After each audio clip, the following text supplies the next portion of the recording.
Terra Arcanum is a world filled with wonder.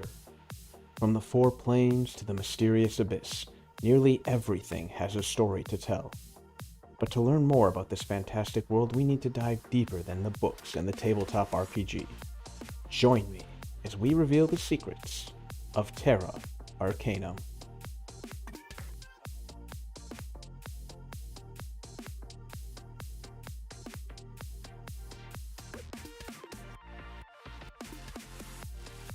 In his next bid to cement his legacy, Yevon pushed for even more funding for space exploration and extra Nanamian life. The years passed, and the NARDA quickly reached milestone after milestone, from launching an intergalactic probe to reaching the nearest planet, Herakalate, forming the first colony on Herakalate, to the first Nanamian intergalactic mission. But life outside of Naname was never found. As the first mission beyond the solar system reported negative after negative, Yevon began to lose hope of ever discovering life, and so he moved on to other matters of state in an attempt to find another goal. But, light years away, on Caldraxis astronomers watched and listened to the void, until a fateful day when a strange static was picked up. At first it was ruled as mere interference and ignored. However, one astrophysicist opted to move the telescope more in line with the static, and soon they were hearing pings in a way that no astronomical body currently recorded could produce. They began investigations into the sounds immediately, and concluded that the pings were indeed created by intelligent life. After further investigation, they determined the signal was in fact coming from outside their planet's atmosphere. Around the same time, a ship from Naname, the Cecilio, began to receive the first radio waves from Caldraxis. After confirmation, they immediately sent a message home instructing the NARDA to align their telescopes in the direction the waves were coming from. By the time the Naname received the message, they had already picked up the strange signal from Caldraxis. Back on the Cecilio, specially chosen scientists formulated a message that they sent off into the black towards where they first heard the waves. Years later, the message would be intercepted and translated by the Caldraxis. It was a simple string of prime numbers, followed by a collection of bits that, when drawn out, formed a picture.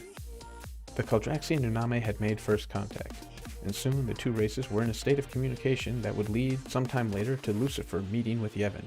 The two became great friends, and began creating joint projects that would allow the two races to work in unison to discover the universe together. One such project was to design a warp gate that would allow instantaneous travel between their worlds. However, during the early testing of the gate, a strange arcane signature was detected. Further probing into this phenomenon revealed the source of the magic was not from their universe. They had accidentally discovered another plane.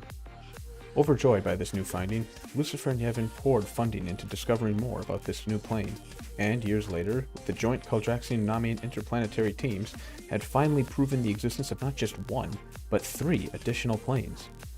Lucifer deemed the next step was to enter this new plane, and Yevon could not agree more. After nearly 100 years of research and testing, the first interplanetary gate stood ready for its first official opening on the planet Kelyor, halfway between Caldraxis and Naname. The largest gathering of either race attended the ceremony, where the first team of scientists would enter into a completely new universe. Despite the political outcry from both sides, Lucifer and Yevon would both lead the hybrid team into this new universe. Side by side, the two made the trip through the gate and into the Immortal Plane. There, the two saw something that would shake the very foundations of their long friendship. On the Immortal Plane, they saw an abundance of life, much like on their home plane. However, these creatures aged and died. Moreover, they killed and ate one another. Yevon thought the sight beautiful, that these creatures knew better than any others the value of life. For in a world where life is short, each moment is precious.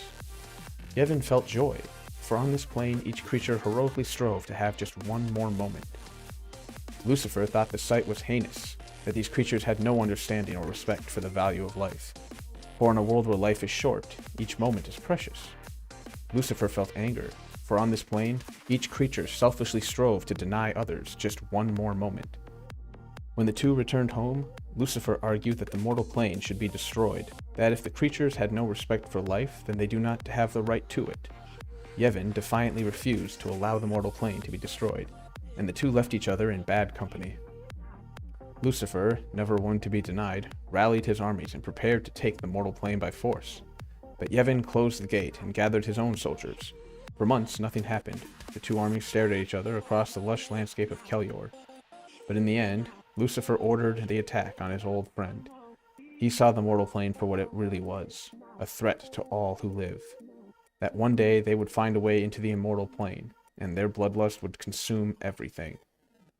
And so began the Immortal War.